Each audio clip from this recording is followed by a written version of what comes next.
റിയ, ഞാനൊരു കാര്യം പറയട്ടെ. ഇംഗ്ലീഷ് എനിക്ക് മനസ്സിലാവുന്നുണ്ട്, പക്ഷേ സംസാരിക്കാൻ പറ്റുന്നില്ല. ഇത് കാരണം ഗേൾസ് ഒന്നും എന്നെ മൈൻഡ് ചെയ്യുന്നില്ല. ബോസ് വരെ ഓഫീസിൽ പ്രൊമോഷൻ തരുന്നില്ല. എല്ലാ തരത്തിലും പെട്ടിരിക്കുക. ഞാൻ ആലോചിക്കുകയായിരുന്നു, ചെറുപ്പത്തിലെ ഇംഗ്ലീഷ് പഠിച്ചില്ലെങ്കിൽ ഇക്കാലത്ത് ഒരു ചാൻസും കിട്ടില്ല. എടാ, അങ്ങനെയൊന്നുമില്ല. നിനക്ക് ഇപ്പോഴും ഇംഗ്ലീഷ് നല്ല ഫ്ലുവൻ്റ് ആയിട്ട് സംസാരിക്കാൻ പറ്റും. അതും സിമ്പിളായിട്ട്. എന്നും കുറച്ചു നേരം എന്നോട് ചാറ്റ് ചെയ്താൽ മതി. ഞാൻ ഇനി മുതൽ നിൻ്റെ ഫ്രണ്ടും കോച്ചും ആണ്. ഇവിടെ ജഡ്ജ്മെൻ്റ് ഒന്നുമില്ല.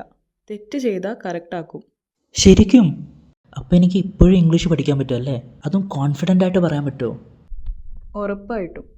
നീ വെറും ഇംഗ്ലീഷ് മാത്രമല്ല പഠിക്കാറും, പൈസ കൊണ്ട് പോലും കിട്ടാത്ത റെസ്പെക്റ്റും കോൺഫിഡൻസും വരെ നിനക്ക് കിട്ടും. വെറും 15 ദിവസം കൊണ്ട് നീ ആളുകളുടെ മുമ്പിൽ ഷൈൻ ചെയ്യും. Wow, Riya, you are the best. നീ എൻ്റെ പ്രോബ്ലം തന്നെ സോൾവ് ചെയ്ത് കളഞ്ഞു. എന്നാൽ വാ, ടൈം വേസ്റ്റ് ആക്കണ്ട, ഇന്ന് തന്നെ ഇംഗ്ലീഷ് പഠിച്ചു തുടങ്ങാം.